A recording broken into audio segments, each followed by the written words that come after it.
Howdy y'all, it's your favorite trainer with a belt buckle. Today we're going to go through a program for a 65-year young hunkette. Now this is an intermediate to advanced client, so I'm going to be reviewing post-activation potentiation. We're going heavier, 80+%. And the reason that's so important to do, especially with our women, because as we age, we're more prone to osteoporosis. When we go through menopause, we stop producing estrogen. Estrogen is a really important hormone that has an impact on bone health. And so we begin to leach calcium from the bones if we are not strength training. That's why women are more prone to osteoporosis and men are not, because men are always producing estrogen. Remember, women produce estrogen and testosterone, as do men. We just have higher amounts of testosterone. Maybe not in LA, but so if we're only doing water aerobics and yoga, Pilates, nothing wrong with that as activity and exercise and movement, but you're not going to be optimizing bone health.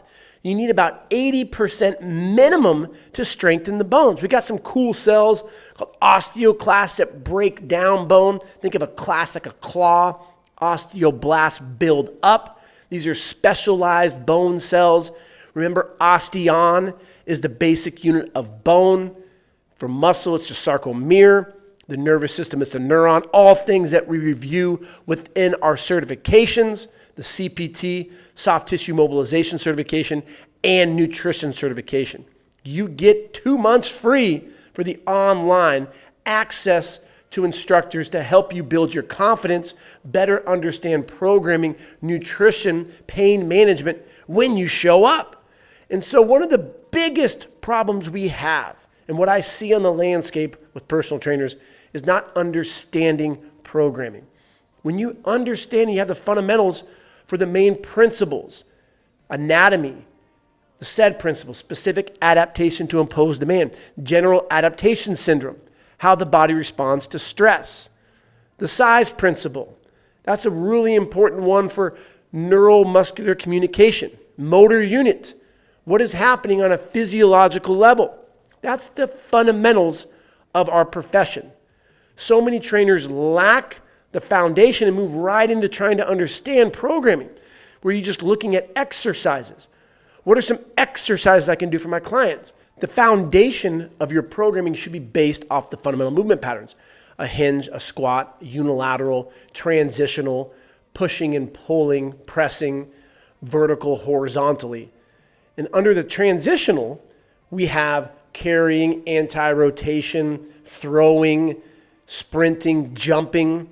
And when I train people for longer than a month, connective tissue is strong. Our muscles are getting stronger as well, but we don't get a lot of hypertrophy that first 3 to 6 weeks. It's primarily neurological adaptations that are taking place. But after you have that fundamental adaptation, now we can start going heavier. And we can do things that are more explosive. And again, that's referred to as post-activation potentiation. So we do something like a plyo push-up or a speed band row or a jump, which I'll show you on day 2. So when my client came in, 65 years young, I've been training her for well over a year now. We start with soft tissue mobilization for her upper traps. She has a lot of tension in there. Hold one spot for a good 30 to 45 seconds. And then release, find another spot. She speaks German, so it's always cute when she starts cussing in German. I found the cuss word spot. You maintain that 6-7 discomfort, and you breathe through it so it comes down to a 2 or 3, and then you can either apply more pressure and or find a new spot. After that soft tissue technique, we then move into the 10 checkpoints of human movement. You don't have to because it's an upper body emphasis, but I still do single leg lifts, kicking back for extension, abductions, adductions, getting into all planes of motion, the 10 checkpoints, ankle, knee, hip, lumbar, thoracic, cervical, shoulder, elbow, wrist, and then some breathing drills. I'm just focusing more on the upper body. And then we got into the first CCA, which is your core movement pattern followed by a core movement pattern and accessory. And this is the template that makes your life as a trainer so much easier. Because if you're running around that YouTube trainer trying to find all these exercises that you think are the best, but you don't understand how to implement them into a program, it's going to be challenging. So here's my template. And if you're training here at Show Up Fitness in Santa Monica or San Diego or at a Lifetime or an Equinox, you can take the first CCA, put it into the second one. You can modify the exercises depending on what your client is feeling that day, or if a machine is taken or the exercise is not available. So we're going to do some plyo push-ups. So we go on the bar and we push away, and then we get into a bench press, and then we did some clock planks. The clock plank, you'd be in the plank position with her right hand, she touched in front of her, and then she would lift her right leg up, put the right leg down and go to the left leg, and then go to the left arm, and then go backwards. So I'm always challenging myself to come up with variations to keep it unique, but also for my clients to experience some novelty. Remember, our clients like new things, but new things aren't going to change the physique. It's the heavier loads and that PAP training that we're implementing with the prior exercises. The first C's, we want to optimize tension. I'm not trying to have fun with the workout in those first C's. The accessories are where I get involved and engaged as the trainer. Obviously, I will spot for the main core movements if it's necessary. I'm going to be doing anywhere from 5 to 10 reps. She pushes back, maximal velocity. So that's recruiting those type 2 muscle fibers on the velocity side. And then I get down to an 8-5-3 set scheme for the bench press, which is going to be also recruiting the type 2 muscle fibers. But this is going to be a heavier load. The bar is moving significantly slower than the velocity and the high speed that we have when we're doing the plyo push-ups. And then the clock planks are almost like my rest. I'm asking her questions about her daughters, the day, how's work going, and then when she's ready, we go again for the plyo push-ups. We need to come back to the second set at least 2 to 3 minutes. And by the time you do your bench press and then you do your planks, takes off her jacket because it's cold in the morning, and then she gets some water, wipes down her face. It's been about 3 minutes, and so we'll do 3 rounds of that. The first set doesn't count. That's just a warm-up. So we technically are doing 4 rounds for this first CCA. And then we move into the second CCA. We're going to do some speed rows into some dumbbell rows, into some side lateral flexions with a weight. When you do the speed rows, you're just pulling as fast as you can with a light to moderate weight. It's all about the velocity. And then for the dumbbell rows, we're going to get into the same scheme, 8-5-3, same muscle. It's a superset, back to back, but the first one's fast, explosive, the velocity component of type 2 recruitment. And then the second exercise is going to be more the tension development. Side bends just to train the spine laterally. 3 rounds and move into circuit 3. We're going to do some ball presses. I had her on the ground, and she threw it up as hard as she can, as high as she could. A 6-pound medicine ball into some push-ups. We're working on the eccentric. We still cannot push off of the ground, but we went from doing bar push-ups, whereas now we're doing plyo ones, but we had to go even higher, meaning it was very low intense, but she wasn't able to do that. So the eccentrics we're doing for 5 reps, and then we did some rotational med ball tosses. Training the spine and the core as her abdominals, rectus abdominis, external obliques, internal obliques, erector spinae, hitting the core 360 degrees. Did that for 3 rounds. And then our last CCA, we actually did 4 on this one. We did a CAA, where we did military press for 7 reps, into front raises, into band walks for 15 reps. We went heavier for the military press. For her, single arm, it was a 15-pound dumbbell. She's able to do 7. It's just a perfect weight for her. And we did 3 rounds of that, and then we stretched. This is exactly a 1-hour workout. About a 5-minute warm-up with the soft tissue. We stretch for about 3 to 5 minutes, and we just talk. She's prone to having a lot of headaches. She's very stressed out. She does not sleep very well. So sometimes I will stretch longer. Sometimes I won't go as heavy. Those are all things that I change when she comes in. How are we feeling today? Oh, I didn't sleep very well. So in my mind, I may not do heavier. I could do an explosive push-up, but maybe instead of getting down to 8-5-3, we do 10-10-10. Those are the variables that you change as the trainer. So I love this style of programming, upper body emphasis. And as we transition into the lower, now for day 2, lower body emphasis, She comes in. How are we doing? Oh my gosh, Chris, I'm so sore in my upper body. That was a great workout. Great. Put your stuff down. Get into the first soft tissue mobilization, which is for the adductor. She has some knee discomfort. And we're going to do a warm-up full body, even though it's a lower body emphasis because she's sore. So the ankle, knee, hip, lumbar, thoracic, cervical, shoulder, elbow, wrist, and some breathing drills, getting all planes of motion. It's cute because every round that we do, she's taking off an article of clothing, not in a weird way. Get your head out of the gutter there, y'all. I'm just talking about she comes in with a jacket, a sweater, scarf, beanie. It's hilarious. Californians, we don't handle quote-unquote cold. It's 55 degrees. But each round, she takes her beanie off, and then she'll take her scarf off. And at the end, she's just in her gym attire. But the first thing that we did for lower body are jumps. And we work with pogo jumps for first week. The second week, we'll do lateral jumps. Third week, we do back and forth broad variations. And then we'll do depth jumps where you start high, and then you step off and then explode up. We do 5 to 10 jumps there into a sumo deadlift, and then single arm bicep curls. Jumps are always less than 10 reps, 99.9% of the time. You can always tell someone's an influencer if they have you jump for more than 10 reps. 30-second jumps. You don't understand movement competency, kinesiology, because the purpose of a jump is to maximize velocity, that reactiveness, the ground reaction time. You want to be on the ground as limited as possible. It's like you're jumping into hot lava. You get up as fast as you can. You load the arms behind your body, not like Tinkerbell, and you explode up.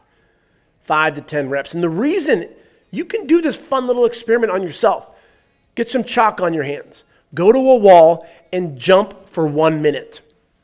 And when you step back and you zoom out and you look at the chalk marks on the wall, you will see about 5, 10, 12, maybe higher chalk marks, and then the rest are significantly lower.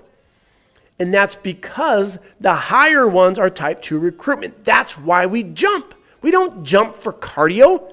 We don't jump for fun. You jump to optimize force production. Because as we age, we experience dynapenia, which is a loss of a loss of power due to age. Sarcopenia is a loss of muscle due to age. And then on top of that, as a 65-year young lady, she's more prone to osteoporosis. So we have to make sure we incorporate this stuff into her programming. Otherwise, she's going to lose power output, muscle, and bone. That is the value of coming to a qualified trainer, is I incorporate this into her programming. There is a lot of thought that goes into it. I'm not just choosing random fucking exercises. There's strategy behind this. And that's why she pays us the big bucks, because she knows that. We have a team of physical therapists. She is coming to a community, and that's why she feels secure working with us. So after the sumo, where we got down to 5 reps, and for her it's 105 pounds, and she's like, whoa, that's really heavy. Single arm bicep curls for some balance. We're not on a Bosu ball, dumbest piece of equipment in the world. I love stirring the bee's nest because it's great for balance. It's great for injuries. Sure, not really. Why not just stand on one leg? Why not take your shirt off, your sweater, put it on the ground, and balance on that? You just saved $150. It's a device, and I just like to screw with people. I don't like it. You can get the same, if not better, benefits just by going heavier on the ground with one leg, but people are obsessed with devices. Challenge something, upside down, single leg, RDL, it's cool on Instagram. And if the girl has an amazing ass, you're going to think that that's the exercise that got her the amazing ass. No, it's not how it works. It's just a stupid, flashy exercise. Single arm bicep curl, we got the 10 reps, 3 rounds there. Now for the second circuit, we now transition into CAA because the day prior, we focused on upper body. Now you could do upper body if she wasn't sore. Upper body meaning compound, pushing, pulling, pressing. But she was extremely sore in her chest and her back. So that's why we would do an A variation. You can do isolation, you could do cardio, you can do single arm stuff for the upper body as I was doing. So we're gonna do some goblets, got up to 60 pounds for 6 reps, stability ball curls for the hamstrings, and then a single leg band pull apart. So we're working on balance with one leg. We're doing some band pull aparts for the mid back, and it's lightweight, so it's not disrupting or affecting her soreness that she had. Most of the time when you warm up, that soreness will go away, and that's what she experienced. So the core movement pattern would be a squat, followed by an accessory at the knee for flexion, an accessory for the upper body. The third, CAA, we did side step ups, one dumbbell. One dumbbell is great to get the contralateral side of the core engaged. Side banded clams, which are great for the knee. And then we did some marches, working on her grip strength. We would hold 40-pound dumbbells and just march in place. And then for the last 10, 15 seconds, I'd have her close her eyes. And it's really neat just to look at the proprioception. That's body awareness. Because when you close your eyes and then she opened them, she's like at 3 o'clock. So she rotated to the right. And so it's helping her become more in tune with her body awareness. The fourth CAA, we did some walking lunges. We would get to the end of the door, and then she would walk backwards. Not lunging, just walking backwards. I'm not against lunges. People have said that, like, you don't have lunges as a core movement pattern. Lunges are advanced. When I trained her in the beginning, we only did step-ups. We now do Bulgarians, but we're not doing them today, but we're progressing into lunges. And I think that for the average trainer, they're very capable of doing lunges. And so when they see lunges as a movement pattern, they assume everyone can do that. That's not the case. So look at the individual in a unilateral pattern for the lower body is going to be maybe a step down. Whereas prior we were doing some barbell plyo push-ups, you would use the rack, put a band across it, and then step down. That's super regressed for a lot of us, but for older folk, that is appropriate. And then you would get into a sagittal step up with a low height, and then you get into loaded, and then you get into a higher height, and then side step ups and crossovers and so forth. So we did that for 3 rounds. We did the lunges, walking backward, and then we did tricep extensions. So when I do a split routine for lower body, I typically will do CCA with some type of explosive jump or plyo for people who have been training for longer than 4 weeks. And then the second, third, fourth, sometimes fifth C circuit are going to be a CAA. And you may be asking, why don't you just do straight sets? So my challenge to that would be, why not add in an accessory? My clients aren't elite powerlifters. They're not elite athletes. Doing an ab exercise or a single arm bicep curl is not going to compromise the force production for her jumps or her sumos. Or down here, doing some tricep extensions is not going to affect her lower body. So that's why I incorporate the isolation work for the upper body on leg day. Now, sometimes what we would do with her is I would even do a CCA, and if she wasn't sore, I would do body weight upper body. So that could be like an Aussie row. It could be push-ups again if she's not sore. It just depends on how she's feeling, her sleep, stress, etc. How are we hydrated? Are we eating enough protein? Those are the variables that I will change. Now, the next week when she comes in, we do the same upper body, but we will take that second, third, or fourth CCA and move it up to 1. So now the emphasis for that workout, whereas on day 1 last week we were focusing on plyometrics and pushing, now we're going to do some rowing variations for speed. We'll do some ball slams and do eccentric pull-ups and so forth. Then I would do a push, come back to back, and then do a press. I wouldn't want to do push, push, push with explosive and then heavy for 3 different circuits. That's too demanding. We have strategy behind our programming. If we're pushing, then we're going to do a pull. If we're doing a tricep exercise, we want to make sure to be aware that overhead pressing is going to engage your triceps. So you wouldn't want to isolate your triceps when you're doing pressing or pushing because you're compromising force production. Try it yourself, as I challenge you to do with that jumping exercise. You are recruiting type 2 muscle fibers in the beginning. That's why we don't do more than 10 reps. Because now you're training your type 1 muscle fibers to do things fast and explosive. They cannot do that.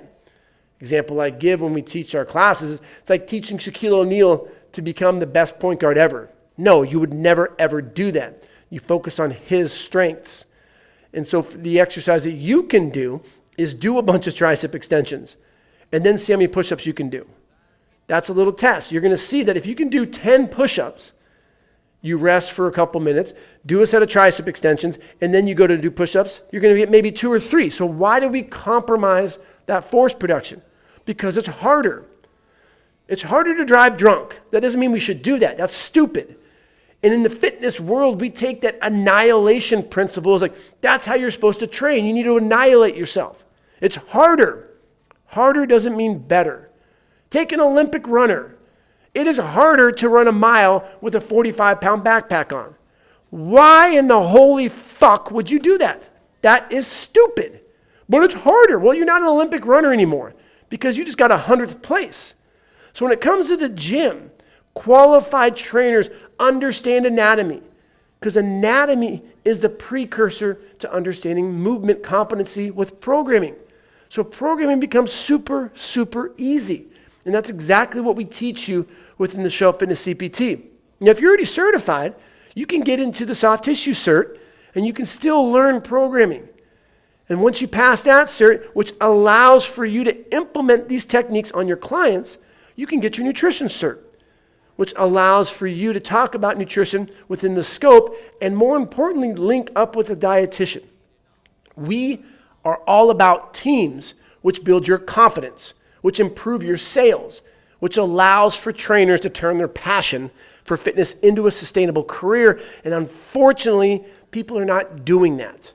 So the next time you have a conversation with a trainer, it's so hard to make a career, ask them, who's on your team? Do you have a dietitian? Do you have a therapist? Ask them the last time they went to a weekend seminar. Have you been to a soft tissue mobilization? Have you been and learned under barbell medicine, Doc Russin, our certifications with our partnership with Lifetime? And guess what you hear? Oh no, I don't have enough money, blah, blah, blah. Excuse, excuse, excuse. Why would you want to learn from those individuals who are not making this into a career? Because the career path is not easy. It takes time and hard work. But when you network with professionals, which we teach you at Show Up Fitness, you will become an elite trainer. I guarantee it.